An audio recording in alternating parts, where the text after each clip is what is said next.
Devil वो हमेशा आपको ये दिखाएगा, तूने पाप किया है। हाँ मैंने किया है। तूने पाप किया है। मैंने किया है। तूने पाप किया है, पाप किया है, पाप किया है। शैतान जानता है खुदा की नजर में कोई नहीं गिर सकता, इनको अपनी नजर में गिराओ। शैतान आपको, चलो मैं आपको एक बात बताऊं, यहां देखिए, कितने लोग ये जानते हैं प्रभु ने हमें अनाथ कहा था, मैं तुम्हें अनाथ न छोड़ूंगा, पर मैं तुम्हें सहायक दूंगा। सहायक खुद है वो। अब मेरी बात सुनिए ध्यान से। आप जानते हैं एक लड़का और लड़की जब मैरिज करते हैं, एक बच्चा पैदा होता है। आप में से किसी के पास ताकत है कि आप जो चाहो वो पाओ? आप चूज नहीं कर सकते। आपको जो परमेश्वर देगा आपको लेना पड़ेगा, चाहे गर्ल हो और बॉय हो। No choice. मुझे सब ऐसी दुआएं होती है ना, मुझे बोलते हैं लोग लड़की चाहिए, लड़का चाहिए, मैं नहीं करता हूं। मैं क्यों करूं? आप भी मत करना। कभी फ्यूचर में कोई आपको कहे ना, बहन हाँ मेरे लिए प्रेयर करो, क्या मुझे लड़का चाहिए, ऐसे लोगों की गंदी सोच बदलनी चाहिए। हालेलुया। कुछ लोग है ना करते हैं ना ऐसा, बहुत सारी जगहों पे है ये कम ऊपर नीचे जेंडर को लेके, नहीं लड़का कमाता है, लड़की कमाती नहीं है, लड़की ले जाती है। बहुत सारे बापों को बेटों ने बर्बाद किया है। सहमत हैं आप? कोई है मेरे साथ? कोई है यहाँ पर जिसने ये कह रहा है मैंने किया था सब खराब? कोई है? लंबा हाथ उठाओ। मैं आपके सामने पहला उठाता हूँ हाथ। मुझे पता है पहले मैं बदनाम हो जाऊंगा, फिर सब होना स्टार्ट हो जाएंगे। तो कौन बोलता है लड़के कमा के देते हैं खाली? कौन बोलता है? मैंने बहुतों को देखा है, बाप ने कमाया, इसने उड़ाया। हाँ बिल्कुल। ये सोच निकाल दो। प्रभु जो देता है धन्यवाद। आमीन। हाँ आप जानते हैं जो मिला आपको लेना पड़ेगा, लेकिन अगर आप अनाथ आश्रम जाएं तो वहां पर चॉइस है। यीशु ये नहीं कहता है, वो कहता है मैं तुम्हें अनाथ न छोड़ूंगा। मुझे एक बात बताइए, जब वो आपको चुनने के लिए अनाथ आश्रम आया, आप बिलीव करो कि आप अनाथ आश्रम में थे, आप अनाथ थे। आप सोचो वो जब आपको चुनने के लिए आया, उसे पता था आप कौन हो। उसे बहुत अच्छे से पता था तू कितना नटखट है। आपने देखा लोग अनाथ आश्रम में से जब बच्चा अडॉप्ट करते हैं तो क्यूट से क्यूट बच्चा लेते। उनको पता भी नहीं है इसका स्वभाव कैसा है, जस्ट शक्ल देख के ये हमको चाहिए, वो लेके जाते। मैंने तुम्हें चुना है।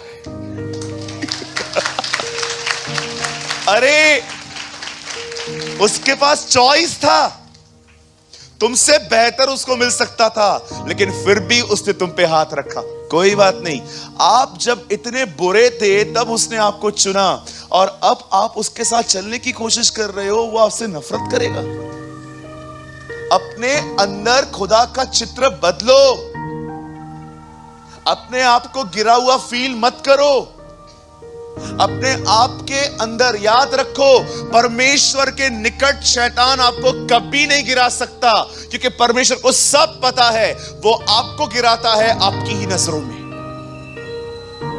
कई बार आप जो अपने बारे में सोचते हैं ना, आपको लगता है सामने वाला भी मेरे बारे में वही सोच रहा है। बिल्कुल नहीं,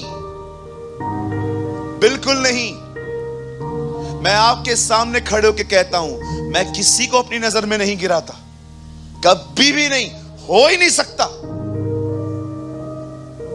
मुझे आपका बिहेवियर समझ में नहीं आएगा ना, मैं आपसे डिस्टेंस बना लूंगा, लेकिन मैं अपने अंदर कभी आपको गिरने नहीं दूंगा। कोई आके मुझसे पूछे ये कैसा है, छी दूर रहे इससे। No no no no no. किसी के पास 500 रुपए का नोट है, मैं वादा करता हूं मैं वापस करूंगा। यहां देखिए मेरे हाथ में क्या है। जो दिल कहे ना वही बोलना। कितनों को चाहिए? पूरा खराब कर दिया मैंने। अभी भी कितनों को चाहिए? और खराब करूंगा मैं इसको। अभी कितनों को चाहिए? पूरा खराब कर दिया। अभी कितनों को चाहिए? क्यों चाहिए पता है? Because you know the value. 500 रुपया है। आपका जीवन ऐसा भी हो जाएगा ना, पता है खुदा क्या करेगा? उसको उठाएगा, उसको ठीक करेगा, क्योंकि वो तुम्हारा वैल्यू जानता है। वो तुम्हारा वैल्यू जानता है। अगर आपको कभी भी लगे ना मैं गिरा हुआ, तुच्छ, अकेला, बेरोजगार, ये वो जो भी शैतान तुम्हारे मन में बोलता रहता है, अगर आपको अपनी वैल्यू जाननी है ना, तो ये मत देखो कितने लोग आपके कांटेक्ट में हैं, ये देखो आपके लिए कौन मरा है।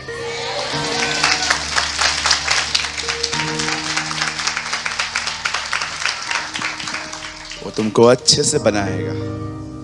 पॉकेट इधर रहता है, दिल में रखेगा।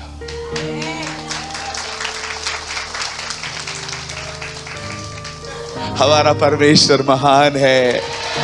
Thank you Lord, I love you Lord. तुम्हारी जिंदगी इस नोट की तरह पूरी खत्म क्यों ना हो जाए, फिर भी वो तुम्हें डेविल के हाथों में नहीं देगा। वो उसको सीधा करेगा, वो उसको बनाएगा, वो उसका इस्तेमाल करेगा, क्योंकि वो जानता है उसका वैल्यूज है। लोगों का बिहेवियर आपकी जिंदगी डिसाइड नहीं करेगा। God will decide your life.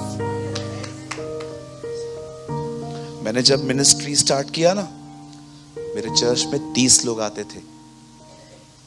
एक दिन 30 रहते थे, अगले हफ्ते वापस 15 हो जाते थे, फिर 10 हो जाते थे। पंकज जानता है ये सब बातें। फिर वो 30 हो जाते थे। हमारे टाउन के एक बहुत ही एक अच्छे पास्टर हमारे चर्च के लोगों को कॉल करके बोलते थे, मत जाओ, इस कलीसिया में मत जाओ। पता है क्यों? हमारी कलीसिया के अंदर कुछ दिक्कतें थी।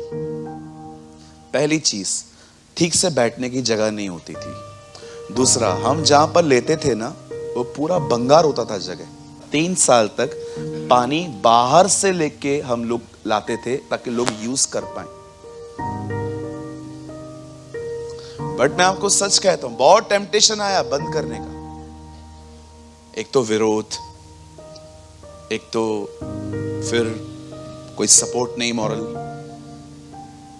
आप देखो पुराने चर्च के अंदर मेरा पूरा पसीने वाला बदन रहता था।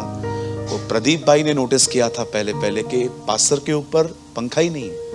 वो जाके छोटा सा फैन लेके आए मेरे लिए, कि उन्होंने मेरे ऊपर एक फैन लगाया।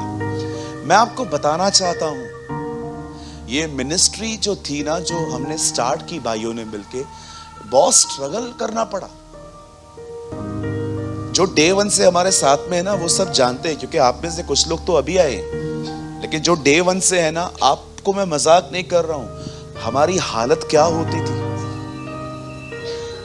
चर्च के नीचे लोग आके खड़े हो जाते थे उनको भड़काने के लिए, मत जाओ, क्या है, हमारे चर्च में आओ, ये वो। आप बिलीव करो, मैं आपको ऐसे लोगों के लिए भी बता सकता हूं, आप उनके चर्च में हो, आप भले वहां मत जाओ, वो आपको कुछ नहीं बोलेंगे, लेकिन आप किसी और के चर्च में जाओ, उसी दिन आपको कॉल आ जाएगा, आओ हम आपको सेवा देंगे। मैंने अपनी आंखों से देखा है ये सब, लेकिन चुप रहा, शांत रहा, किसी को कुछ नहीं बोला, हमेशा प्रभु के करीब बना रहा। मैं ये वर्ड्स नहीं कह रहा हूं क्योंकि आज हमारे पास एक लार्ज चर्च है जहां पर इतने सारे लोग हैं।